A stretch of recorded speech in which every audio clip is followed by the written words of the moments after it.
உதகையில் போட்டி போட்டுக்கொண்டு சத்து மாத்திரைகளை உட்கொண்ட பள்ளி மாணவிகளில் ஒருவர் கல்லீரல் செயலிழந்ததால் உயிரிழந்தார். விளையாட்டு விபரீதமாகி 13 வயது மாணவி பலியான சம்பவம் சோகத்தை ஏற்படுத்தியுள்ளது. நீலகிரி மாவட்டம் உதகையில் காந்தல் பகுதியில் உள்ள நகராட்சி உருது பள்ளியில் 249 மாணவ மாணவியர் படித்து வருகின்றனர்.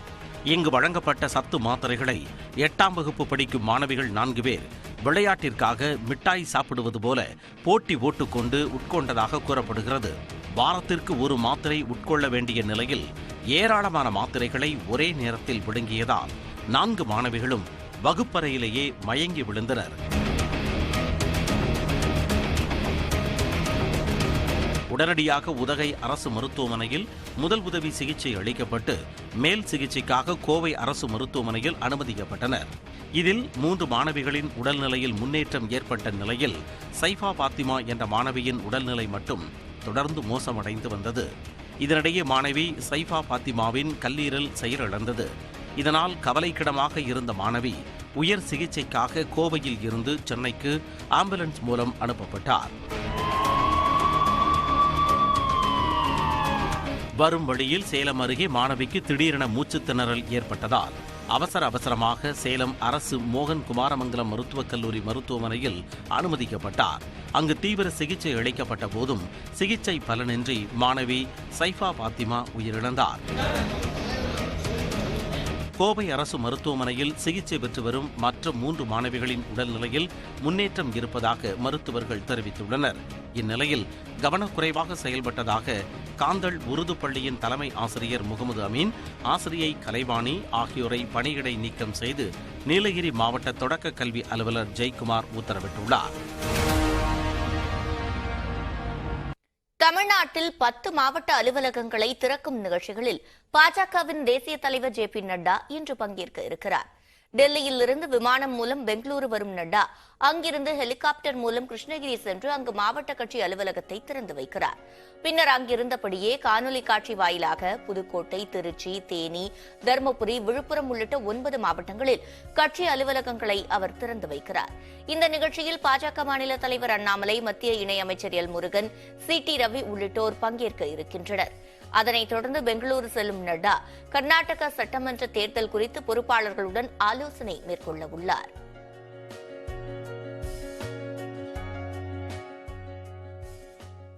இனி சில முக்கிய செய்திகளை ஒரு நிமிட தொகுப்புகளாக பார்க்கலாம். குரூப் 4 தேர்வு முடிவுகள் இந்த மாதத்திற்குள் வெளியிடப்படும் என்று டிஎன்பிஎஸ்சி அறிவித்துள்ளது. தமிழ்நாடு அரசு பணியாளர் தேர்வாணையம் கடந்த ஜூலை மாதம் 24ஆம் தேதி குரூப் 4 தேர்வை நடத்தியது. 9800 பணியிடங்களுக்கு நடைபெற்ற தேர்வில் 18 லட்சத்திற்கும் மேற்பட்டோர் எழுதினர். கடந்த செப்டம்பர் மாதம் தேர்வு முடிவுகள் வெளியாகும் என எதிர்பார்க்கப்பட்ட நிலையில் 6 மாதங்களை கடந்த பின்னரும் முடிவுகள் வெளியாகாததால் பல தரப்பிலும் அதிருப்தியை ஏற்படுத்தியது. இதனால் தேர்வு முடிவுகளை உடனடியாக வெளியிட வலியுறுத்தும் பதிவுகள் ட்விட்டரில் புதன்கிழமையன்று தேசிய அளவில் ட்ரெண்ட் ஆனது. இந்நிலையில் தமிழ்நாடு தேர்வாணையம் சார்பில் வெளியிடப்பட்டுள்ள செய்திக்குறிப்பில் பணிகள் விரைவாக நடைபெற்று வருவதாக தெரிவிக்கப்பட்டுள்ளது. மேலும் மார்ச் மாத இறுதிக்குள் முடிவுகள் வெளியிடப்படும் என்று டிஎன்பிஎஸ்சி தெரிவித்துள்ளது. கன்னியாகுமரி மாவட்டம் களியக்காவிளை காவல் நிலையத்தில் துப்பாக்கிகள் கையாள தெரியாமல் காவலர்கள் சிலர் பணிபுரிந்து வருவது மாவட்ட எஸ்பியின் திடீர் ஆய்வில் தெரிய வந்துள்ளது. தமிழக கேரள எல்லையில் உள்ள களியக்காவிளை காவல் நிலையத்தில் ஆய்வாளர், உதவி ஆய்வாளர்கள் உட்பட 40ற்கும் மேற்பட்ட காவலர்கள் பணியாற்றி வருகின்றனர். இந்நிலையில் மாவட்ட காவல் கண்காணிப்பாளர் ஹரிகிரண் பிரசாத் களியக்காவிளை காவல் நிலையத்தில் திடீர் ஆய்வு மேற்கொண்டார். அப்போது துப்பாக்கிகள் கையாள்வது குறித்து காவலர்களிடம் ஆய்வு நடத்தினார்.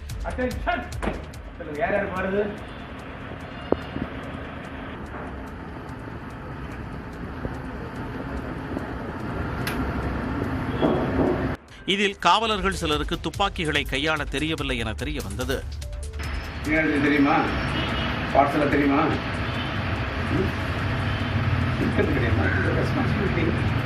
இதைத் தொடர்ந்து வழக்குகள் குறித்த ஆவணங்களை ஆய்வு செய்த எஸ்பி ஹரிகிரண் நீண்ட காலமாக நிலுவையில் இருக்கும் வழக்கு விசாரணைகளை விரைந்து முடிக்க அதிகாரிகளுக்கு அறிவுறுத்தினார். Some of the police officers they are not able to understand the nuances of weapon handling. Definitely they will be equipped with the training and we will bring them back to the skill capacity which is needed for handling the weapons. கடந்த 2020ஆம் ஆண்டு இதே காவல் நிலையத்தில் பணியாற்றிய சிறப்பு உதவி ஆய்வாளர் Wilson பணியின் போது சமூக விரோதிகளால் சுட்டுக் கொல்லப்பட்டது குறிப்பிடத்தக்கது. விவசாயிகளுக்கு 24 மணி நேரமும் தடையில்லா மும்முனை மின்சாரம் வழங்க வேண்டும் என எடப்பாடி பழனிசாமி வலியுறுத்தியுள்ள நிலையில் அதிமுக ஆட்சியில் 9 முதல் 12 மணி நேரம் மட்டுமே மும்முனை மின்சாரம் தரப்பட்டதாக அமைச்சர் செந்தில் பாலாஜி தெரிவித்துள்ளார். எடப்பாடி பழனிசாமி வெளியிட்ட அறிக்கையில் திமுக அரசு தமிழ்நாட்டை 2ஆக பிரித்து டெல்டா மாவட்டங்களில் காலையில் 6 மணி நேரம், டெல்டா அல்லாத மாவட்டங்களுக்கு இரவில் 6 மணி நேரம் என ஒரு நாளுக்கு 12 மணி நேரம் மட்டும் விவசாயிகளுக்கு விலையில்லா மின்சாரம் வழங்க திட்டமிட்டுள்ளதாக செய்திகள் வெளியாகியுள்ளதாகவும் இந்த திட்டத்தை நடைமுறைப்படுத்தினால் விவசாயிகள் கடும் சிரமத்திற்கு ஆளாவார்கள் என தெரிவித்துள்ளார். எனவே 24 மணி நேரமும் விவசாயிகளுக்கு விலையில்லா மும்முனை மின்சாரத்தை வழங்க வேண்டும் என வலியுறுத்தியுள்ளார். இது தொடர்பாக விளக்கம் அளித்துள்ள மின்சாரத்துறை அமைச்சர் செந்தில் பாலாஜி, அதிமுக ஆட்சியில் அதிகபட்சம் 12 மணி நேரம் மட்டுமே மும்முனை மின்சாரம் வழங்கியதாக கூறினார். எனவே இந்த ஆண்டை பொறுத்த வரைக்கும் விவசாயிகளுக்கு காலை 6 to 8, அதே போல மாலை 6 to 10 இந்த 6 மணி நேரம் மட்டுமே இருமுனை மின்சாரமாக இருக்கும். மீதி இருக்கக்கூடிய 18 மணி நேரமும் ஒட்டுமொத்தமாக மும்முனை மின்சாரம் வழங்குவதற்கு மின்சார வாரியம் நடவடிக்கை எடுத்திருக்கு. மத்தியில் ஆளும் திமிரோடு பேசக்கூடாது என அதிமுக முன்னாள் அமைச்சர் செல்லூர் ராஜு பேசியதற்கு பாஜக சார்பில் பதிலடி கொடுக்கப்பட்டுள்ளது. பாஜக நிர்வாகிகள் சிலர் அதிமுகவில் இணைந்ததைத் தொடர்ந்து அவ்விரு கட்சிகளுக்கிடையே வார்த்தை போர் நாளுக்கு நாள் முற்றுகிறது. இந்நிலையில் சென்னையில் செய்தியாளர்களை சந்தித்த அதிமுக மூத்த நிர்வாகியும் முன்னாள் அமைச்சருமான செல்லூர் ராஜு, மத்தியில் ஆளும் திமிரோடு பாஜகவினர் பேசக்கூடாது என்றும் அக்கட்சியினருக்கு சகிப்புத்தன்மையும் வாயடக்கமும் வேண்டும் என்றும் கூறினார்.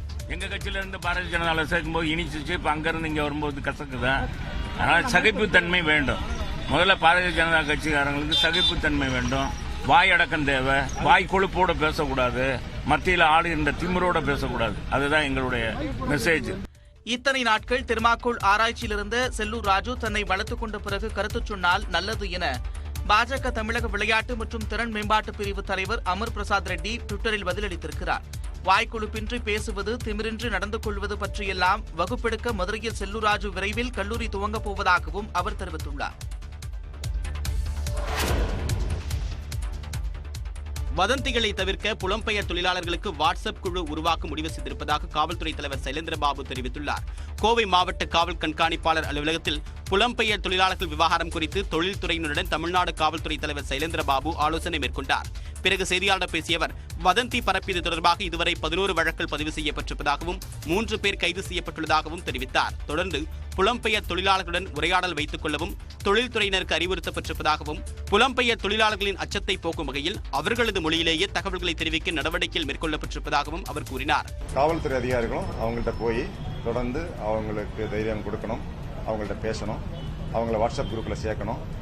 அவங்கள ஒரு நபர் மட்டும், ஒரு தொழிற்சாலையில் ஒரு நபர் மட்டும் contact person, liaison officer, liaison person அப்படிங்கிற முறையில் தொடர்பு ஏற்படுத்திக் கொள்ளணும். இதைத் தொடர்ந்து கோவை மாவட்டம் சரவணம்பட்டி பகுதியில் தனியார் மில்லில் புலம்பெயர் தொழிலாளர்களை சந்தித்து பேசிய சைலேந்திரபாபு, சமூக வலைதளங்களில் வெளியான தவறான செய்திகளை கண்டு அச்சமடைய வேண்டாம் என்று அறிவுறுத்தினார். அப்போது தாங்கள் பாதுகாப்பாக இருப்பதை தெரிவிக்கும் வகையில் காவல்துறை தலைவர் பேசுவதை வீடியோவாக எடுத்து தங்களுடைய குடும்பங்களுக்கு அனுப்புமாறு புலம்பெயர் தொழிலாளர்களுக்கு காவல்துறையினர் அறிவுறுத்தினார். சேலத்தில் நடைபெற்ற மகளிர் தின விழாவில் துணை மேயர் சாரதா கல்லூரி மாணவிகளுக்கு இணையாக நடனமாடி அசத்தினார். அம்மாப்பேட்டையில் உள்ள தனியார் கல்லூரியில் மகளிர் தின விழா நடைபெற்றது. விழாவில் சிறப்பு அழைப்பாளராக சேலம் மாநகராட்சி துணை மேயர் சாரதா தேவி கலந்து கொண்டார். கொண்டாட்டத்தின் போது கல்லூரி மாணவிகள் நடனமாடினர். துணை மேயரையும் நடனமாட வருமாறு அழைத்ததால் அவரும் மாணவிகளுடன் சேர்ந்து நடனமாடினார்.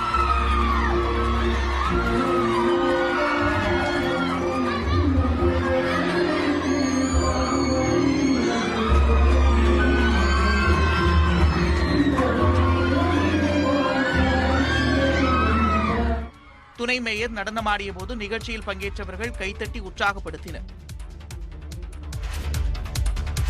செயற்கை மணல் மற்றும் அரவை மணல் உற்பத்தி செய்வதற்காக தனிப்பட்ட குவாரி குத்தகைகள் வழங்கப்பட மாட்டாது என்று தமிழக அரசு திட்டவட்டமாக தெரிவித்துள்ளது. செயற்கை மணல் உற்பத்தியை ஒழுங்குபடுத்துவதற்கான புதிய கொள்கையை முதலமைச்சர் மு.க.ஸ்டாலின் வெளியிட்டார். தரமற்ற எம்சாண்டினை சந்தைகளில் விற்பனை செய்வதை தடுக்கவும் கண்காணித்திடவும் புதிய கொள்கையை தமிழ்நாடு அரசு வெளியிட்டுள்ளது.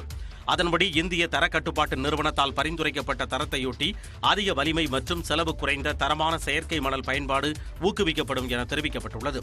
செயற்கை மணல் மற்றும் அரவை மணல் உற்பத்தி தொழிற்சாலைகளின் ஒப்புதலுக்கான நடைமுறையை முறைப்படுத்துதல், கல்குவாரிகளை மட்டுமே நம்பியிருக்கும் மண் அரைக்கும் தொழிற்சாலைகளுக்கு தேவையான மூலப்பொருட்களை பெற வழிவகை செய்தல் போன்றவை குறிப்பிடப்பட்டுள்ளது.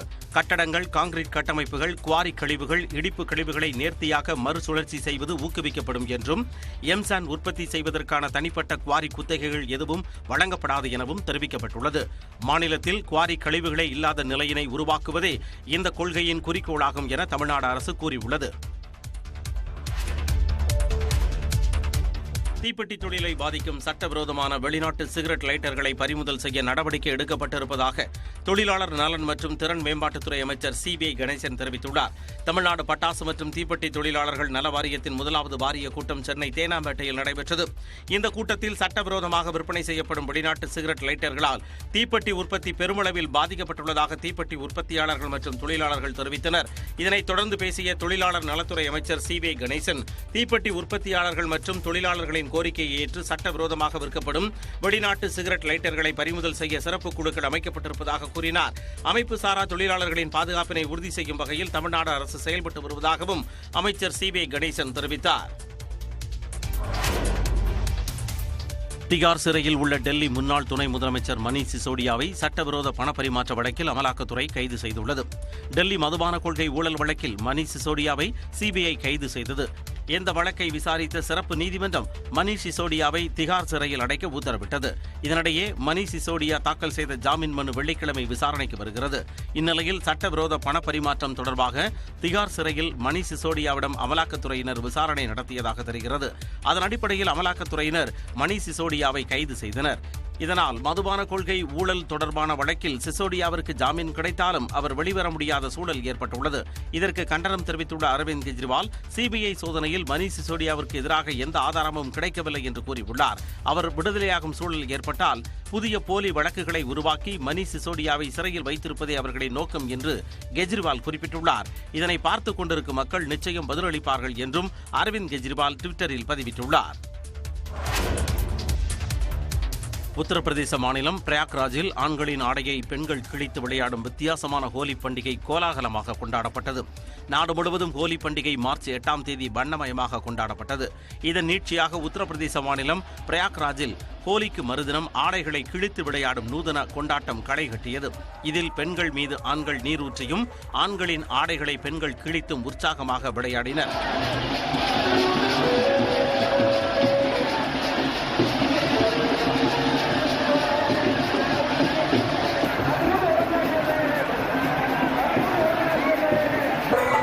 குழாய்கள் மூலம் வண்ண நீர் மற்றும் மலர்கள் தூவ சுமார் 50,000 பேர் ஒரே இடத்தில் கூடி உற்சாகமாக அன்பை வெளிப்படுத்தினர்.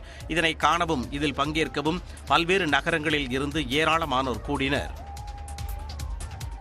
தருமபுரி மாவட்டம் பாலக்கோடு அருகே தடையை மீறி நடத்தப்பட்ட எருதுவிடும் விழாவில் காளை முட்டி 9 பேர் படுகாயமடைந்தனர்.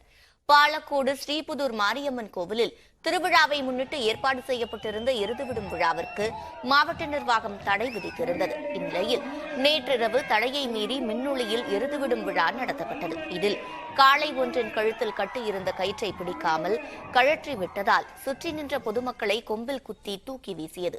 இதில் படுகாயமடைந்த கிருஷ்ணன், திவ்யா, ராணி, சண்முகம் உள்ளிட்ட 9 பேர் பாலக்கோடு அரசு மருத்துவமனையில் சிகிச்சை பெற்று வருகின்றனர். நிகழ்ச்சி ஏற்பாட்டாளர்கள் மற்றும் சம்பந்தப்பட்ட காளையின் உரிமையாளரை அழைத்து பாலக்கோடு போலீசார் விசாரணை மேற்கொண்டு வருகின்றனர்.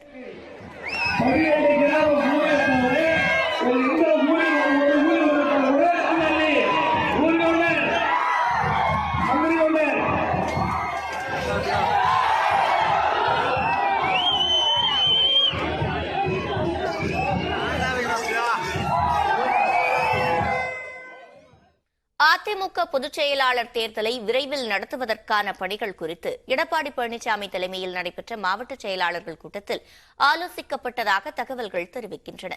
எனினும் அந்த விஷயம் பற்றி விவாதிக்கப்படவில்லை என முன்னாள் அமைச்சர் ஜெயக்குமார் விளக்கமளித்துள்ளார்.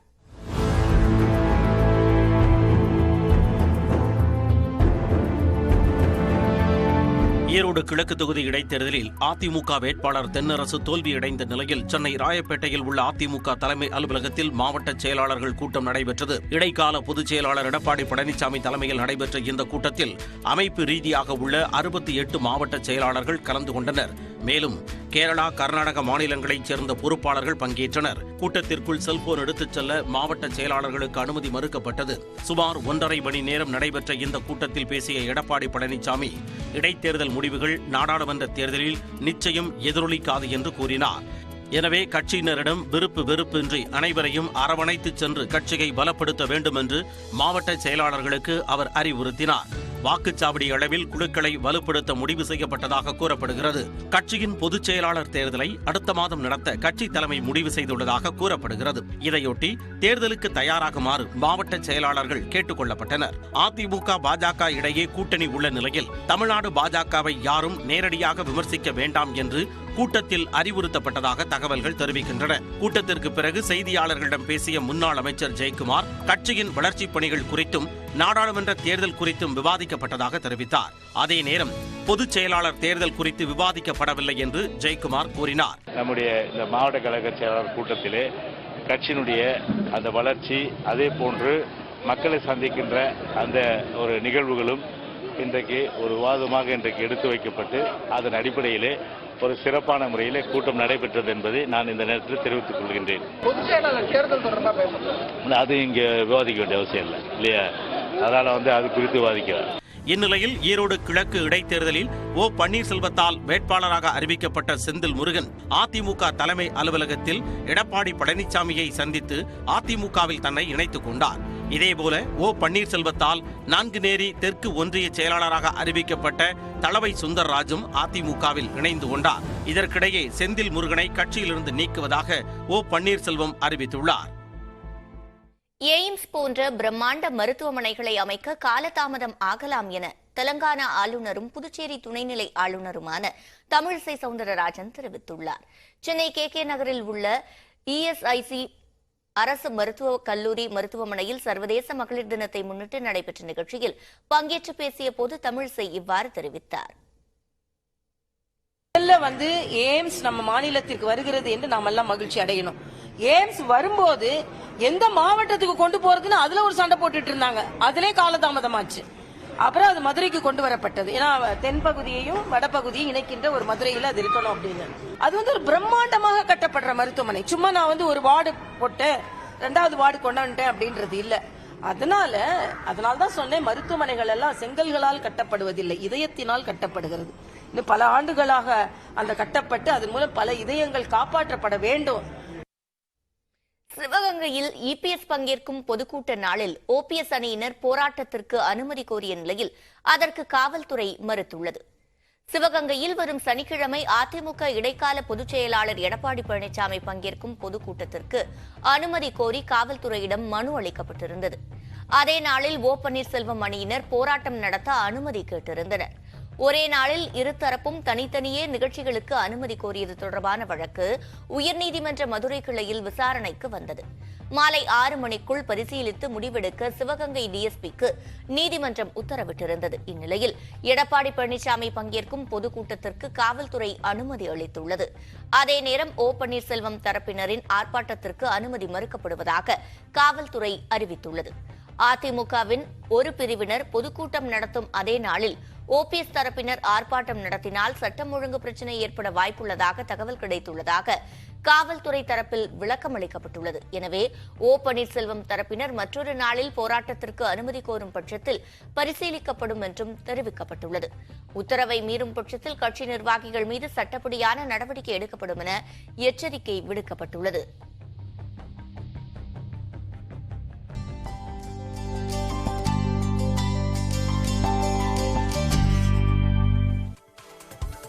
இனி நம்ம ஊரு செய்திகளை பார்க்கலாம். கிருஷ்ணகிரி மாவட்டம் போச்சம்பள்ளி அருகே விசாரணையின் போது போலீசாரை தாக்கியவர் கைது செய்யப்பட்டார். சந்தூரில் அம்மன் கோவிலில் பூசாரியாக இருக்கும் கீதா அருள்வாக்கு சொல்வது போன்ற வீடியோக்களை யூடியூபில் பதிவேற்றம் செய்து வந்துள்ளார். அதை பார்த்து அம்மன் கோவிலுக்கு சென்ற பார்த்திபன் என்பவர் அங்கேயே தங்கிவிட்டதாக கூறப்படுகிறது. பார்த்திபனை மீட்டு தரக்கோரி அவரது குடும்பத்தினர் போச்சம்பள்ளி காவல் நிலையத்தில் புகார் அளித்தனர். இது தொடர்பான விசாரணையின் போது பெண் பூசாரியுடன் வந்த வேல்முருகன் போலீசாரை தாக்கினார். இதனால் பெண் பூசாரி கீதா மற்றும் வேல்முருகனை போலீசார் கைது செய்தனர்.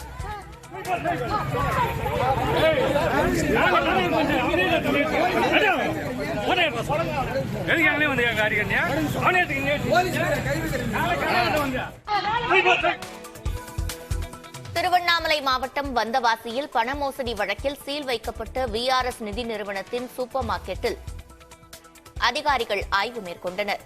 வந்தவாசியில் தீபாவளி பொங்கல் சீட்டு நடத்தி அப்பகுதி மக்களிடம் பல லட்சம் ரூபாய் மோசடி செய்ததாக விஆர்எஸ் நிதி நிறுவனத்தின் அலுவலகம் மற்றும் சூப்பர் மார்க்கெட்டிற்கு சீல் வைக்கப்பட்டது. இந்நிலையில் விஆர்எஸ் நிதி நிறுவன சூப்பர் மார்க்கெட் சீலை அகற்றி கணினி மென்பொருள் மற்றும் ரசீதுகளை சென்னை பொருளாதார தடுப்பு குற்றப்பிரிவு போலீசார் ஆய்வு செய்தனர். கிருஷ்ணகிரி மாவட்டம் ஓசூரில் ஸ்ரீசந்திர சூடேஸ்வரர் கோவிலில் தெப்ப உற்சவம் வெகு சிறப்பாக நடைபெற்றது. மாசி மாத திருவிழாவை முன்னிட்டு மலையடிவாரத்தில் உள்ள மரகத சரோவரம் என்றழைக்கப்படும் பச்சை குளத்தில் தெப்ப உற்சவம் நடைபெற்றது. பச்சை குளத்தின் அருகே சிறப்பு அலங்காரத்தில் எழுந்தருளிய அம்பாளையும் சிவபெருமானையும் பக்தர்கள் விளக்கேற்றி வழிபாடு செய்தனர்.